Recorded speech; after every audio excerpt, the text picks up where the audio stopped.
Hello and welcome to the first of what I hope will be a whole new series here on Modular Curiosity. This is Modular Deconstruction.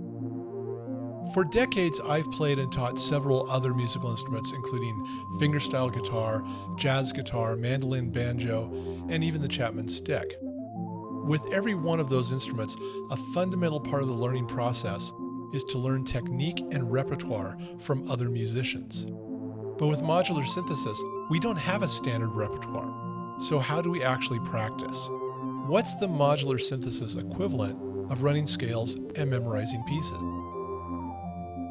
So in this series, I'll be taking a look at amazing modular synth musicians and their work, and I'll try to deconstruct what they're doing and replicate at least part of what they do in VCV Rack. It's a new way of practice for me, and I hope you'll come along for the journey. Our first piece will be a deconstruction from the amazing Modular on the Roof series of videos by Nick Quass. Nick's Modular on the Roof series are some of the best examples of the wide range of modular synthesis available on YouTube. This piece is from episode 5, where Nick himself is playing his own system, and I think it's just beautiful. Let's see what we can learn from it. He opens with this simple 4-note pattern. I hear it as being based in F major, so let's put that into a sequencer.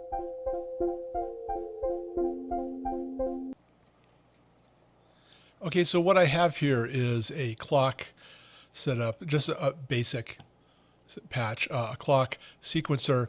I'll explain why I'm going through a sample and hold here in a moment, a quantizer to keep everything in the same scale. I'm using Spank, which is actually a drum envelope, but I'm actually really liking this as far as a sort of ADSR VCA combination, because I have A, attack, sustain, its hold here, and decay, and a VCA in the same module, which is really kind of cool. But as far as the sequence, I also have with me a guitar, and I could hear, I was playing guitar with the video, and I could tell that, okay, it's in the key of F. And there's something going on with that high note.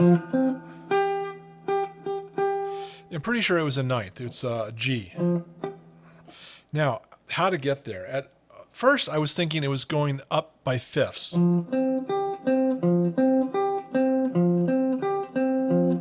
And that's pretty darn close.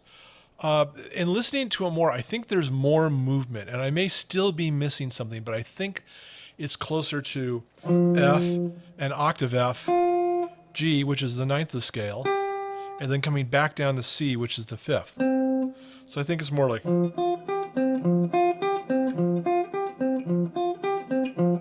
So that's what I'm going to punch into the sequencer. So here's the thing. 88 beats per minute is about the beat of that bump, bump, bump, bump, bump. I'm actually doubling it because I'm going to turn off every other note in the sequencer. The reason for this is that later on I'm thinking I might want to add notes back in and kind of make this my own and sort of add things to the sequence and have the sequence sort of changing over time. Because of this, even though this gate isn't on, as the sequencer goes through those non-gated pitches, the pitch will change. And so what you'll hear in the VCO is something like bow, bow, bow, bow, as it gates on one note and then shifts to the next note. By using the sample and hold, basically this note on this knob is going to come out because that's gated, and it's going to freeze until the next gate happens. And when the next gate happens, it'll pull this one out. So let's find our notes. Okay, so I found my F. Now I'm going to skip this and go to the third and fourth. I'm basically going to play 4 steps. So I have 1, 2, 3, 4. That sounds about right. This should be at about the 9th.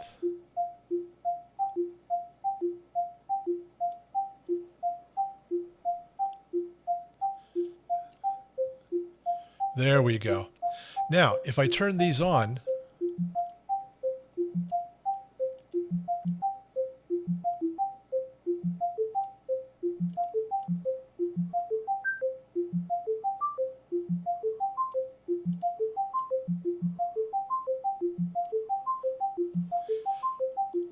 there we go. Now I can turn the second sequence or the additional sequence on or off just by turning these gates.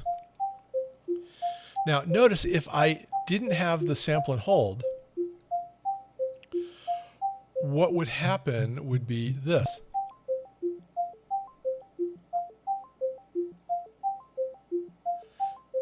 Yeah, here we're getting the gate only when the lights are here, but we're getting the pitch.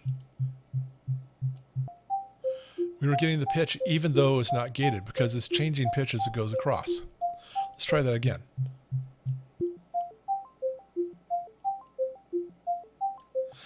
Now that sounds kind of cool, but I could also do it now just by turning my gates on.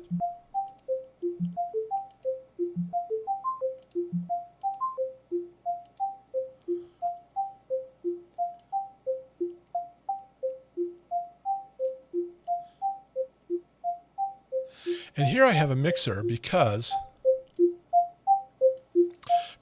I find that there are times when I want to blend in, say, another waveform.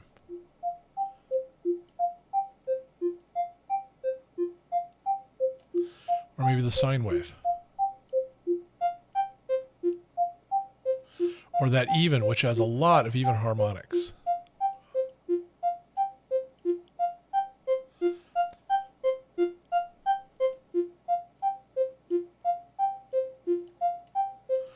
So right now, I think I'll just hold on to that. Now, if we go back and listen to the video, it sounds like there's a little slap back echo. So let's take a look at that.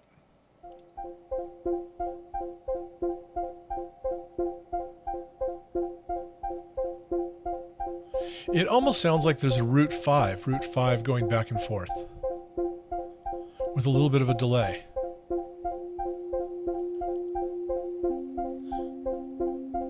Okay, let's try that. So let's set up another of those, another of these.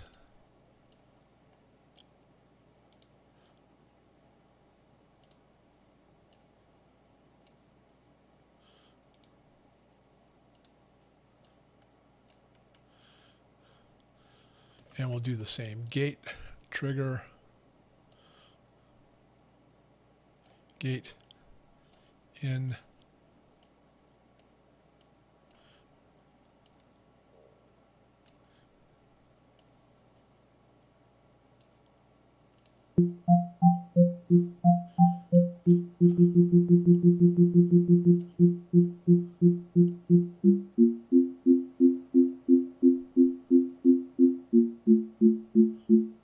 maybe something like that.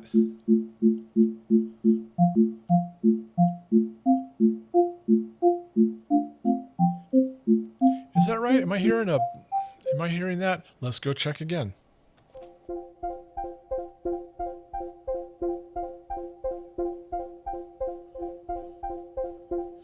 You know, I think it actually sounds like bum bum bum bum bum bum bum bum bum bum bum bum underneath. So let's hear it just a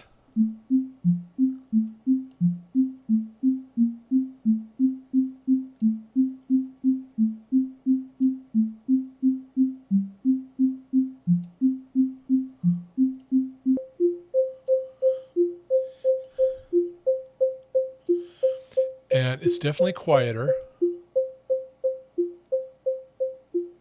And here's the thing, it's delayed a little bit. So let's find a trigger delay.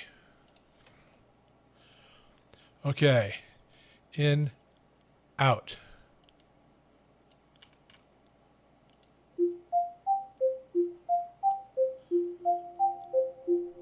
Okay, so here's our initial sound with a little echo, a little reverb.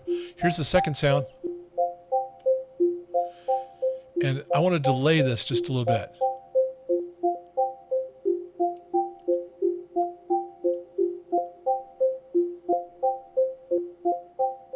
So now this gate has to come from here.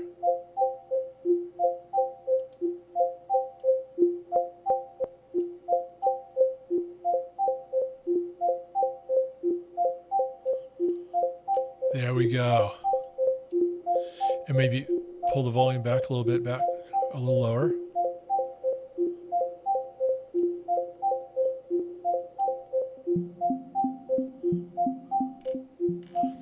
Cool, I think we got it. At least we got something very, very close. Okay, next he starts playing something on the keyboard, so let's see what that looks like.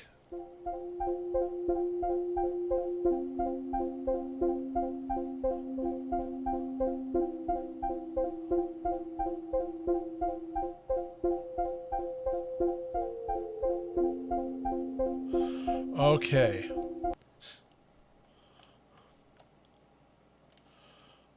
So how about we build our keyboard voice up here? So we don't want to go computer keyboard. I want to go to Windows MIDI, and I'm going to use my keyboard, my Impact. And let's do another even VCO. That does sound like a sine wave, doesn't it? Let's do a more traditional ADSR and VCA sort of voice. So I'll run our gate to here, our voltage per octave to there, our output here, the gate output here.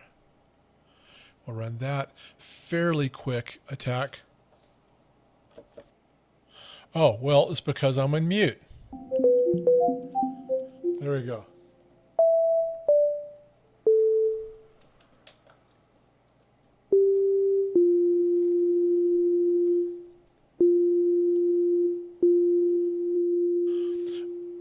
Okay, let's compare it to the video again.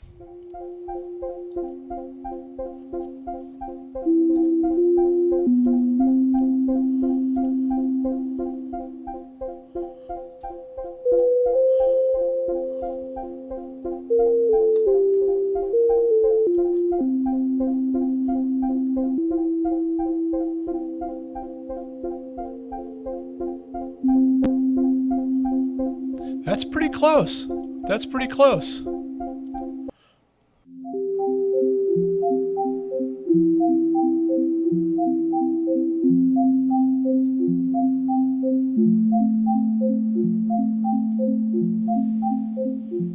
I think we're pretty close. All right, let's move on to the next voice.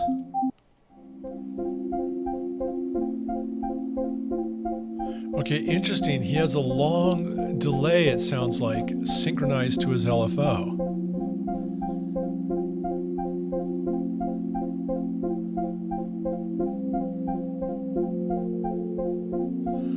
Okay, let's see if we can come up with a way to do that.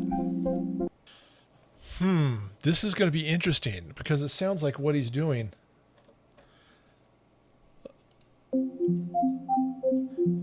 is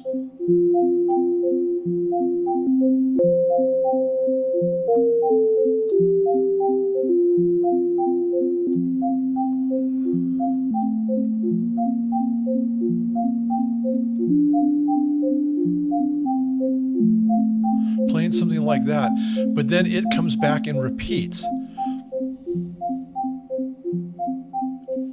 Okay, so shall we delay the actual sound, or shall we, is there a way to copy and record and delay the actual voltage octave per octave and gate? Let's go with delay. Let's see what we can come up with. It's a really long delay. This actually has, the regular VCV Rack delay is pretty long. What if I go one feedback, delay all the way up, and let's see how long it can delay.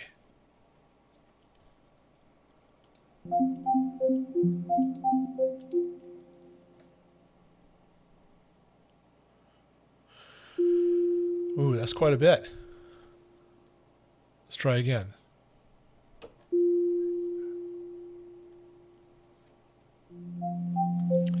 So let's do this. Let's duplicate that.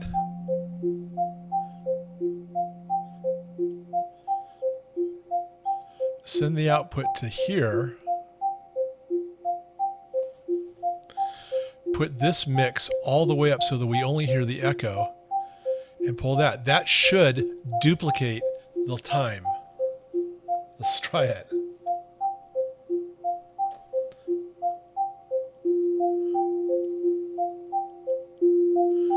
Okay, so I need a... There we go.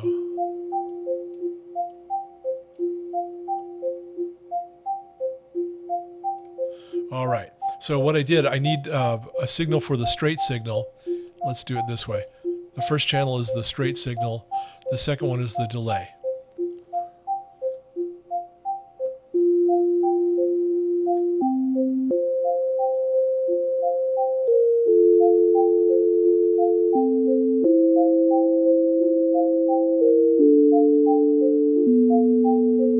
And of course, if I make a mistake, it's going to be echoed over and over right there.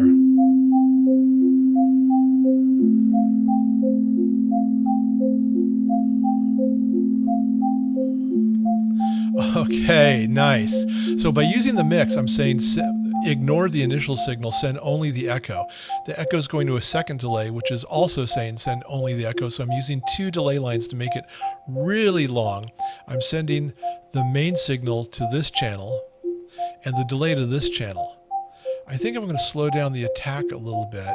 Wait, the attack is up here.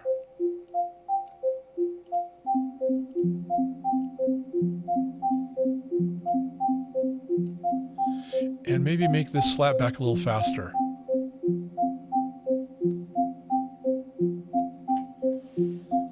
And now let's play our little solo.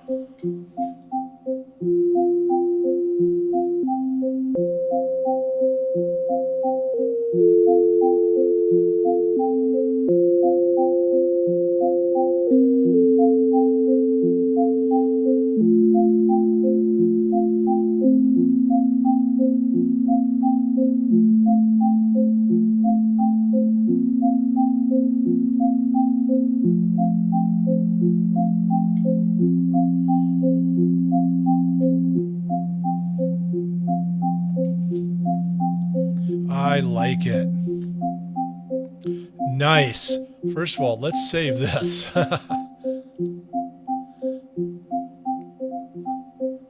Okay, nice. We're getting there. Let's go back to the video and see what's next. Well, after that solo and the echo, he does this really cool thing where we get this these notes. There they go. That slide up and slide down.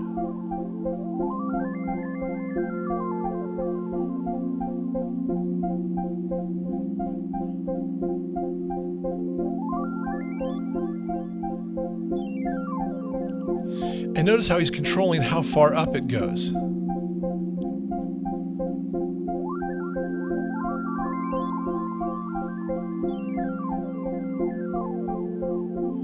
That also seems to be delayed.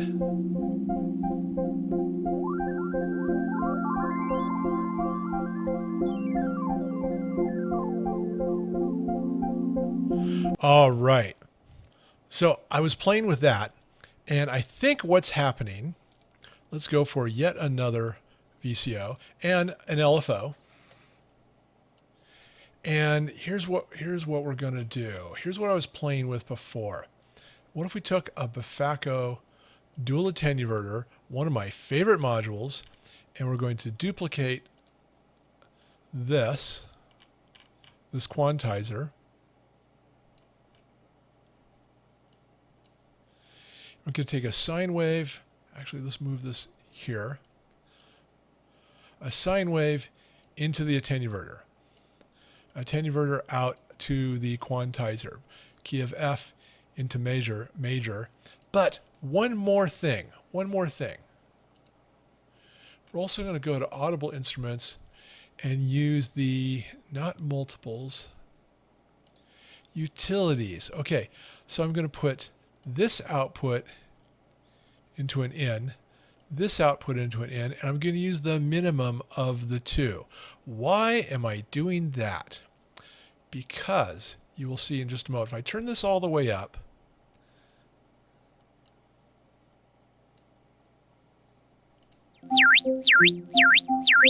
that's really, really loud.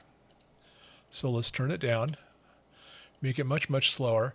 And certainly because it's so high, we need to narrow the width. So let's go ahead and put, not the width, what am I trying to say?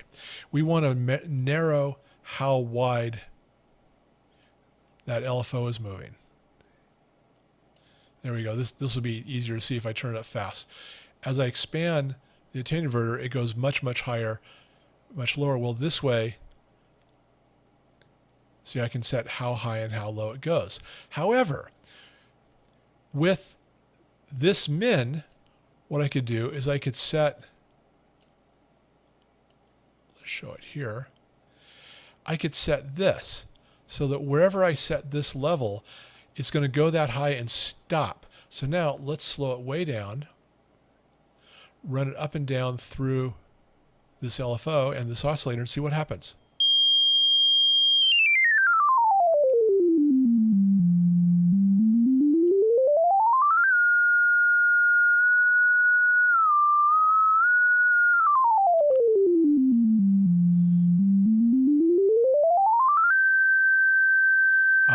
Okay.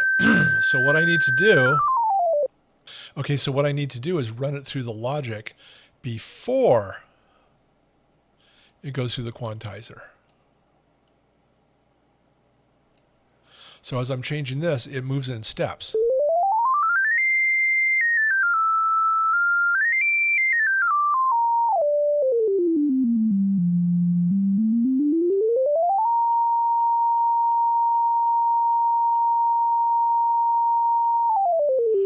There we go. And there's that hold. There's that hold we have.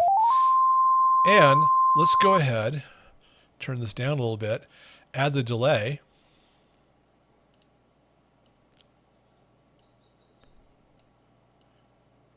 But this time we want the original signal and the delay to come together.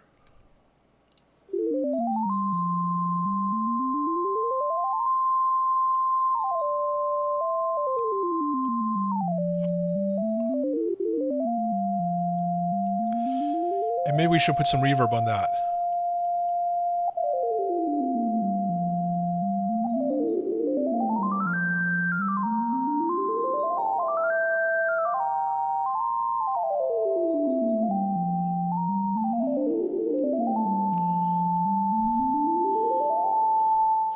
Nice.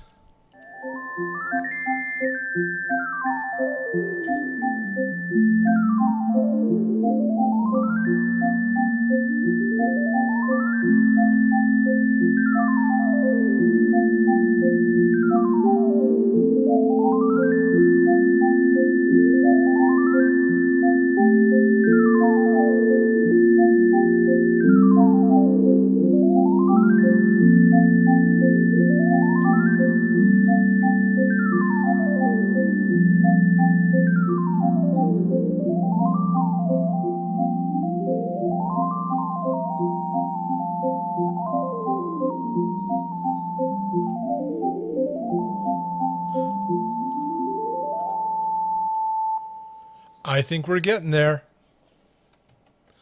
Okay, let's go back to the video, see what happens next.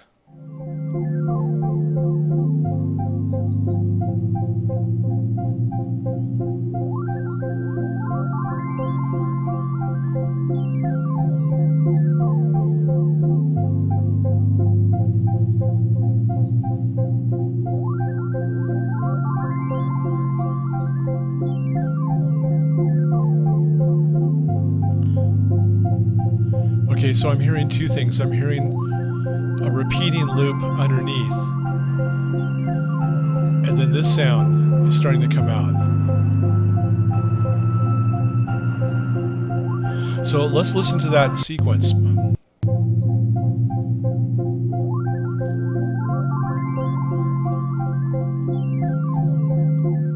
Okay, so we're going to need another sequencer.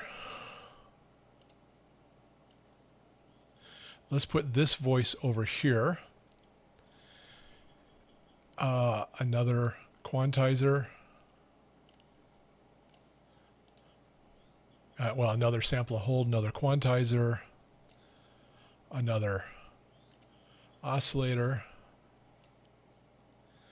I kind of like the idea of mixing in other waveforms on this one as well.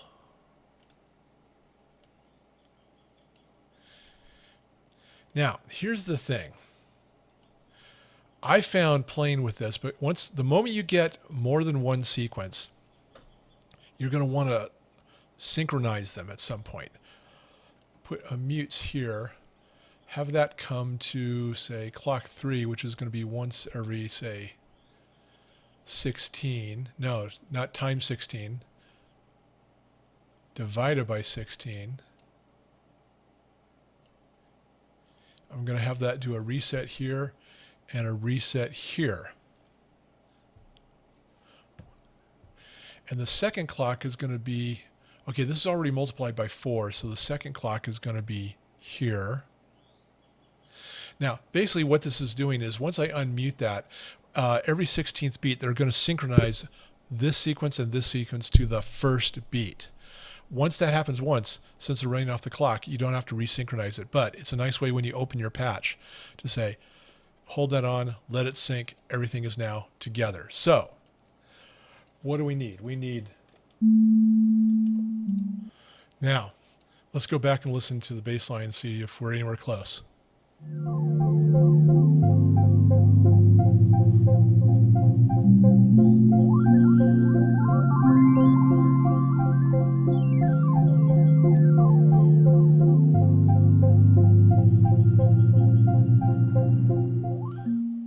So what I'm going to do now is I'm going to speed up this clock so I could, let's see, this one.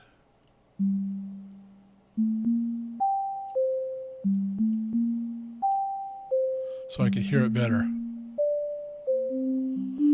Now we're going to slow this back down. And we're going to resynchronize.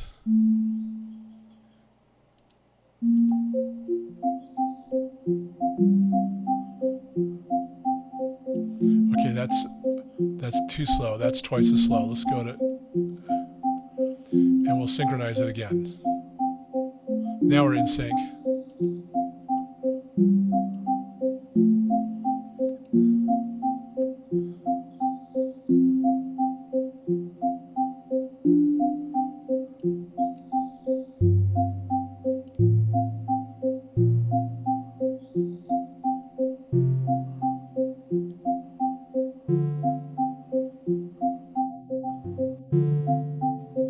And I think we're getting close. All right, let's go back to the video. Okay, I must admit, I have spent probably an hour trying to figure out this sound that he's playing on this keyboard.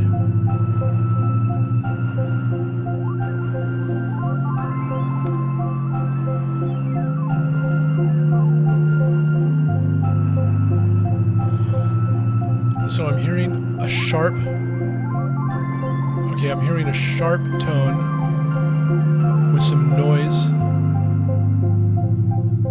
or distortion.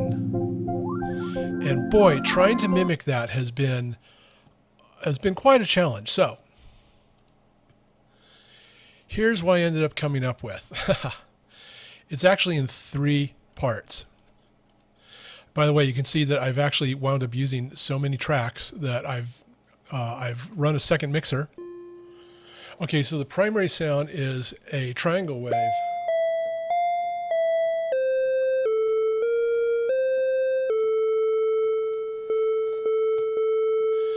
And then I thought I would bring in some other things, like perhaps a, let's see, a pulsating square wave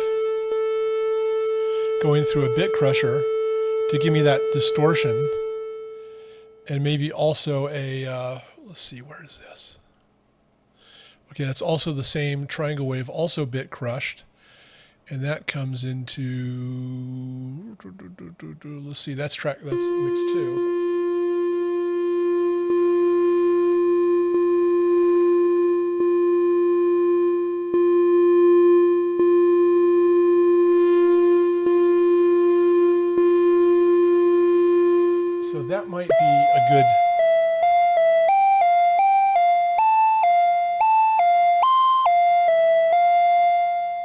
So that might be a good bass sound, or not, I mean basic sound. And then the second channel I added in, let's follow this up. It's that, is this, well, I wound up bringing in some noise.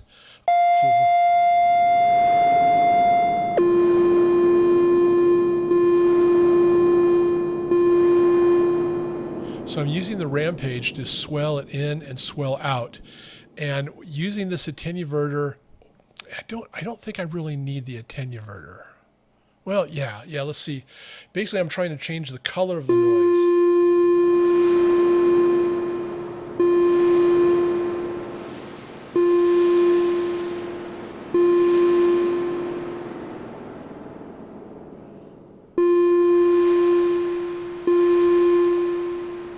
And then also adding reverb to it to really sort of make it swell and sort of feel all mixed up and washy.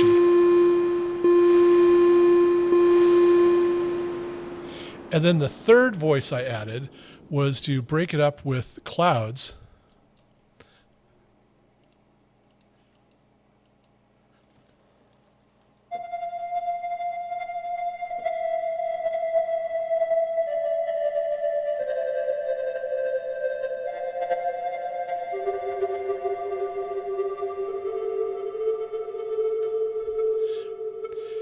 And then we bring all of those together.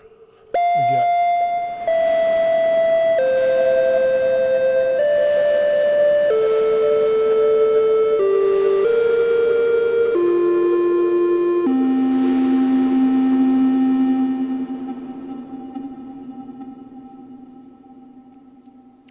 which is somewhat close. It's still not exactly right, but it's certainly closer to this.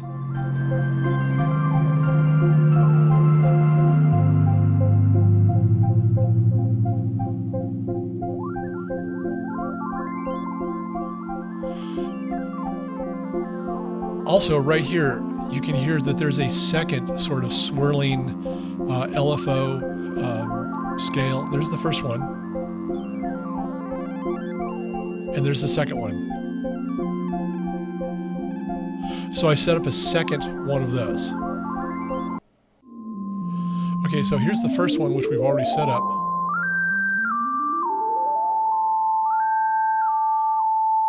Has a delay. And then I have a second one here.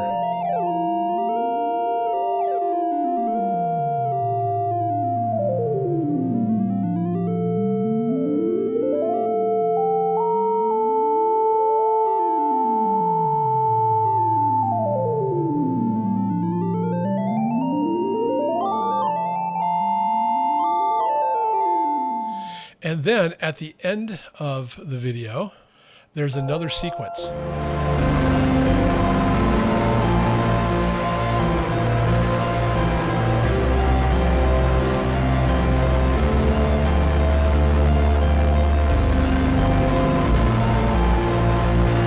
Lots of distortion.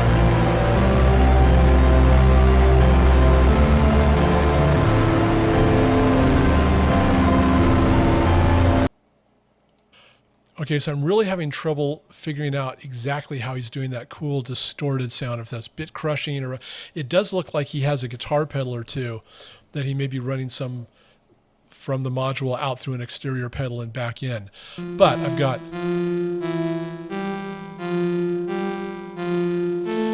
another bit crush version.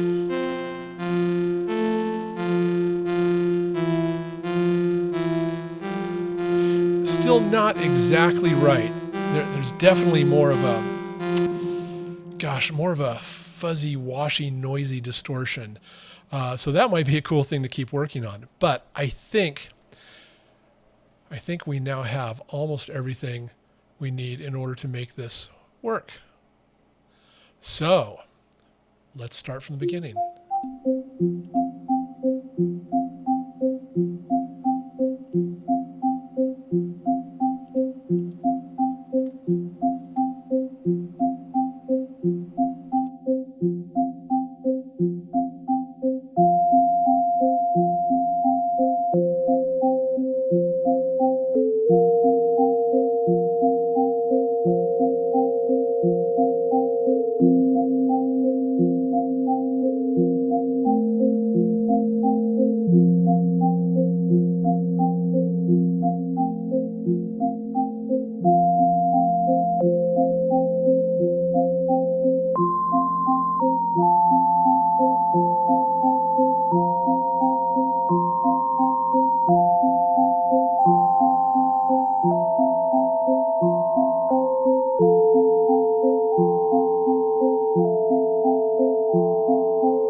Thank you so much for sticking all the way to the end of the very first modular deconstruction.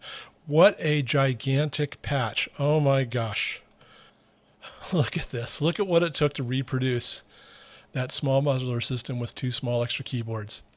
Boy, I hope you learned a lot. I sure did doing this. As always, stay curious. And boy, I would love to see examples in the comments below of your patches, of you trying to do exactly the same thing. See how you come up with it.